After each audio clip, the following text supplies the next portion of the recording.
नमस्कार, स्वागत है आप सभी का शिक्षा से डीकेएस यूट्यूब चैनल में। दोस्तों, हमने जो टेस्ट सीरीज स्टार्ट की हुई है उसके पार्ट 16 को आज के इस वीडियो में हम कवर करेंगे। तो चलिए वीडियो को स्टार्ट कर लेते हैं और देख लेते हैं कि आज का हमारा जो पार्ट 16 है इसमें हमने कौन कौन से इम्पॉर्टेंट जीके, जीएस और करंट अफेयर्स के प्रश्नों को सम्मिलित किया हुआ है। तो चलिए वीडियो को शुरू करते हैं। पहला इंपॉर्टेंट प्रश्न हमारा है, भारत का जो पहला एक्वा मेगा फूड पार्क है वह कहाँ पे स्थापित किया गया है। सुपर इंपॉर्टेंट प्रश्न। तो भारत का जो पहला एक्वा मेगा फूड पार्क है यह स्थापित किया गया था आंध्र प्रदेश में। तो राइट आंसर आपका हो जाएगा आंध्र प्रदेश। इसके साथ ही हमारी प्रेजेंट टाइम में जो फूड प्रोसेसिंग मिनिस्टर हैं, जो खाद्य प्रसंस्करण मंत्री, वो हैं हरसिमरत कौर बादल। तथा ये न्यूज़ में क्यों चल रही हैं, क्योंकि इन्होंने अपने पद से इस्तीफा दे दिया। आप याद देखिएगा, हरसिमरत कौर बादल इनका नाम है।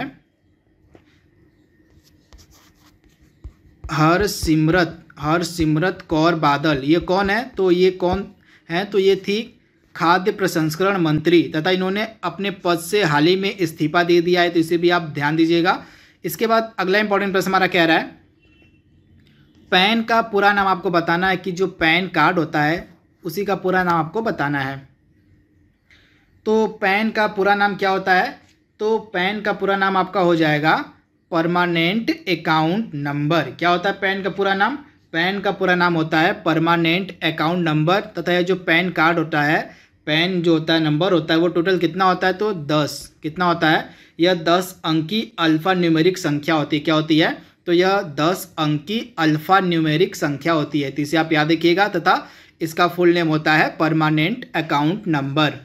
अगला इंपॉर्टेंट प्रश्न हमारा है, गांधी सागर बांध किस नदी पर बनाया गया है। सुपर इंपॉर्टेंट प्रश्न।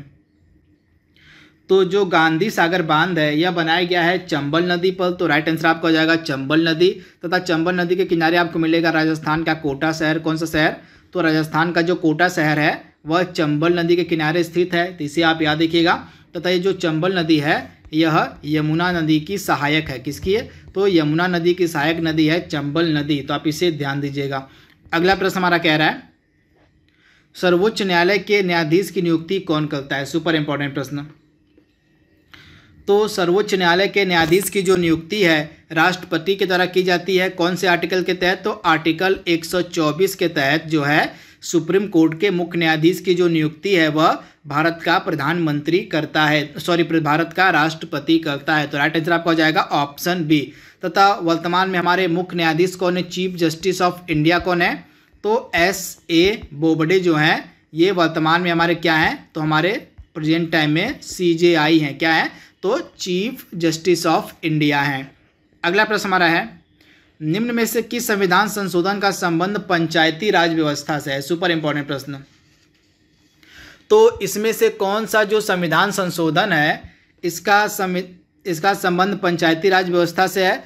तो जो 73वां संविधान संशोधन किया गया था, 73वां, यह कब किया गया था? तो 1992-93 के मध्य यह किया गया था हमारा 73वां संविधान संशोधन। तथा इसका जो संबंध है यह पंचायती राज व्यवस्था से है। तो आप इसे याद रखिएगा। तथा संशोधन ने संविधान में भाग जो है 9 जोड़ा था। तथा भाग 9 में ही इस संविधान संशोधन के तहत हमारे संविधान में जो है भाग 9 जोड़ा गया था। तो इसे आप ध्यान दीजिएगा।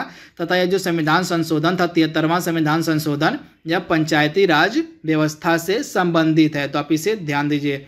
अगला इंपॉर्टेंट प्रश्न हमारा क्या कह रहा है कि विश्व का जो पहला तैरता हुआ राष्ट्रीय उद्यान है वह किस झील पर स्थित है। काफ़ी इंपॉर्टेंट प्रश्न है। तो विश्व का जो सबसे बड़ा तैरता हुआ राष्ट्रीय उद्यान है आपको मिलेगा किस झील पे है? तो यह झील है लोकटक झील। यह लोकटक झील कहाँ पे है? तो मणिपुर में। कहाँ है? मणिपुर में आपको मिलेगी लोकटक झील। तथा इसी झील पे जो है दुनिया का सबसे बड़ा तैरता हुआ राष्ट्रीय उद्यान स्थित है। तथा इस राष्ट्रीय उद्यान का क्या नाम है? तो इस राष्ट्रीय उद्यान का नाम है कीबुल लामजाओ। क्या नाम है? तो इस राष्ट्रीय उद्यान का नाम है कीबुल लामजाओ राष्ट्रीय उद्यान। तथा यह भारत का एकमात्र राष्ट्रीय उद्यान है जो कि तैरता हुआ राष्ट्रीय उद्यान है। तो इसे भी आप ध्यान दीजिएगा। कीबुल लामजाओ राष्ट्रीय उद्यान आपको मिलेगा ये लोकटक झील पर। तथा यह किस राज्य में है? तो मणिपुर राज्य में है। अगला इंपॉर्टेंट प्रश्न हमारा है, IMF का पूरा नाम आपको बताना है।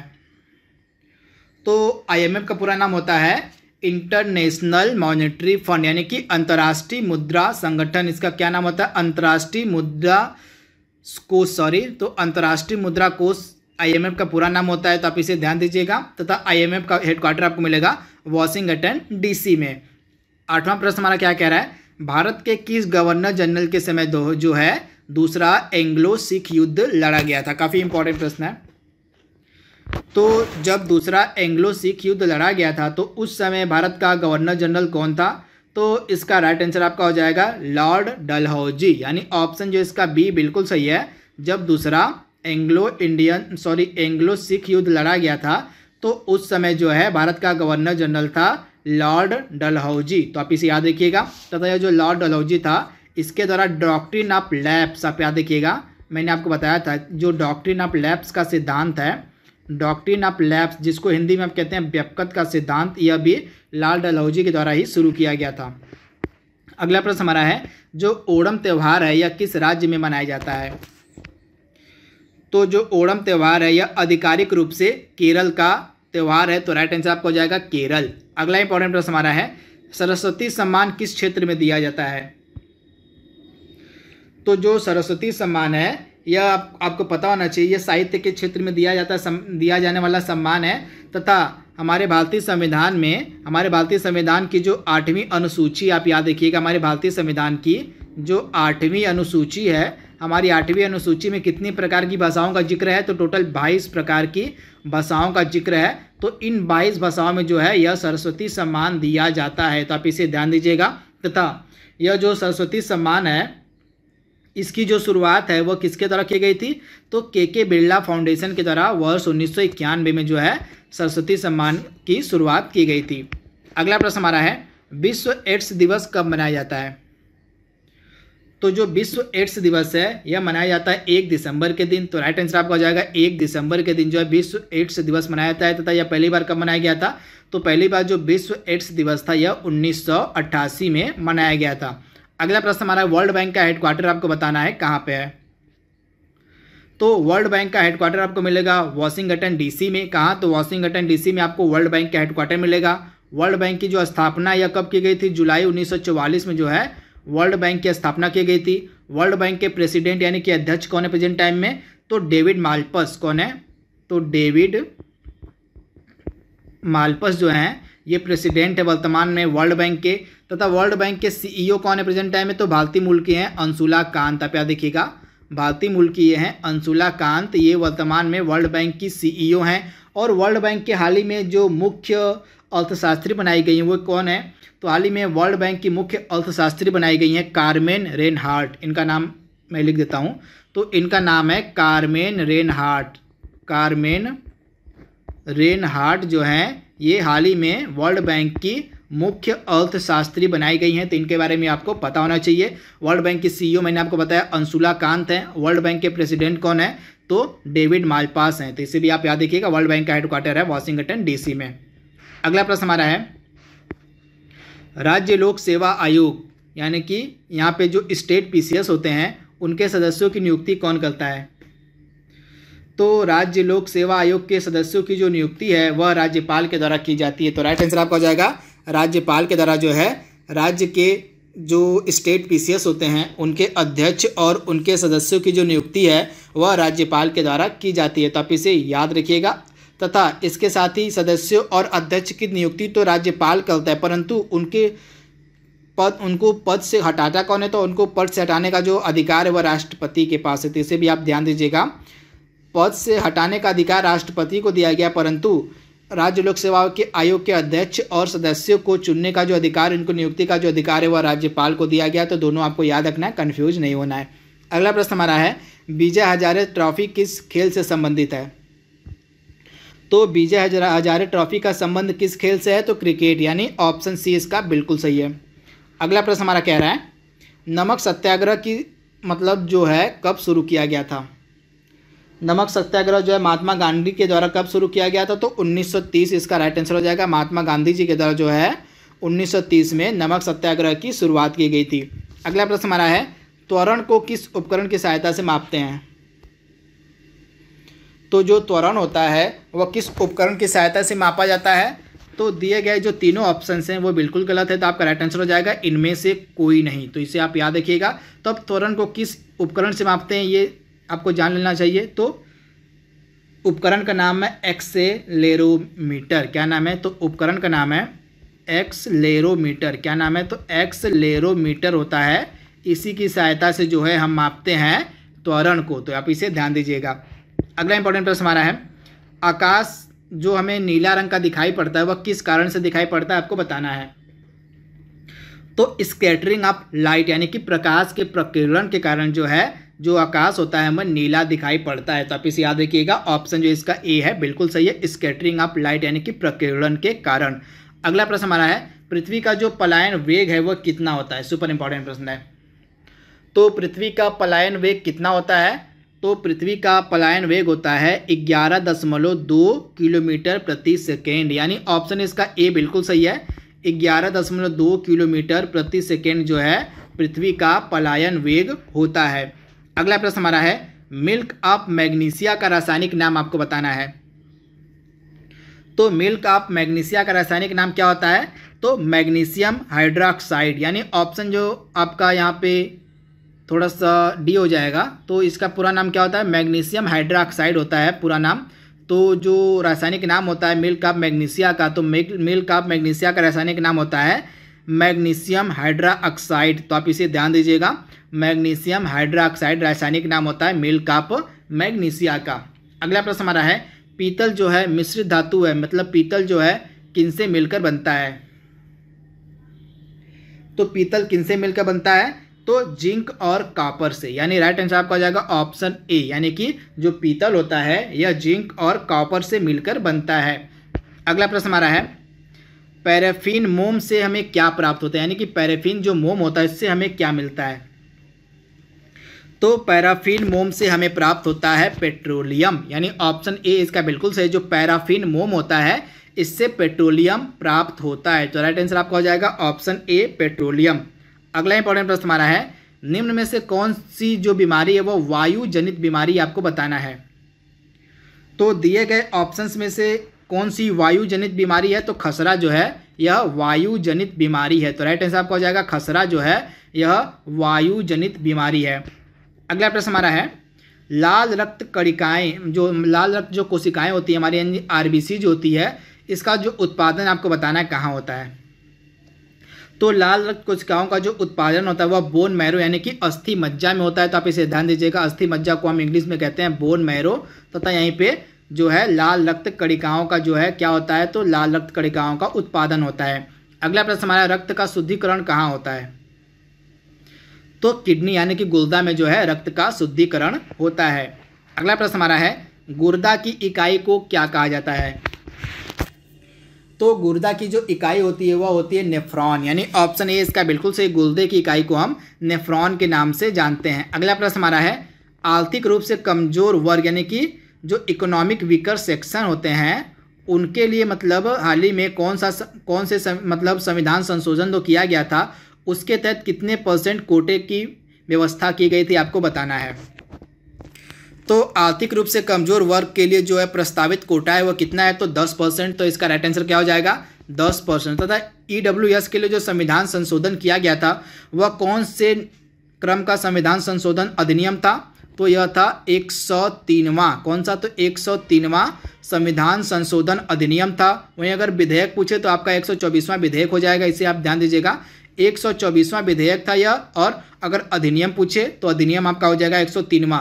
तो विधेयक और अधिनियम में क्या फ़र्क होता है? तो जब कोई प्रस्ताव मान लीजिए संसद में लाया जाता है तो वह विधेयक रहता है। अब जब संसद के दोनों सदनों से यह पारित हो जाता है और जब राष्ट्रपति उस पर मतलब साइन कर देते हैं, अपना हस्ताक्षर कर देते हैं, तो आगे जाके वह अधिनियम यानी कि कानून यानी कि एक्ट बन जाता है। तो दोनों आपको याद रखना है। जो EWS के लिए जो संविधान संशोधन प्रस्ताव पारित किया गया मतलब जो विधेयक था वह था 124वें नंबर का विधेयक था। और जब यह कानून बन गया तो यह बन गया संविधान संशोधन अधिनियम कौन से नंबर का? तो 103वें नंबर का। तो आपको दोनों पता होना चाहिए। तथा इसमें EWS के लिए 10% आरक्षण की व्यवस्था की गई है। अगला प्रश्न हमारा है, महिलाओं के यौन शोषण पर प्रतिबंध लगाने वाला पहला भारतीय राज्य कौन सा है? तो महिलाओं के यौन शोषण पर प्रतिबंध लगाने वाला भारत का पहला राज्य था गुजरात, यानी ऑप्शन जो बी है इसका बिल्कुल सही। गुजरात जो था भारत का पहला राज्य था जिसके द्वारा जो है महिलाओं के यौन शोषण पर जो है प्रतिबंध लगाया गया था। तो आप इसे ध्यान दीजिएगा।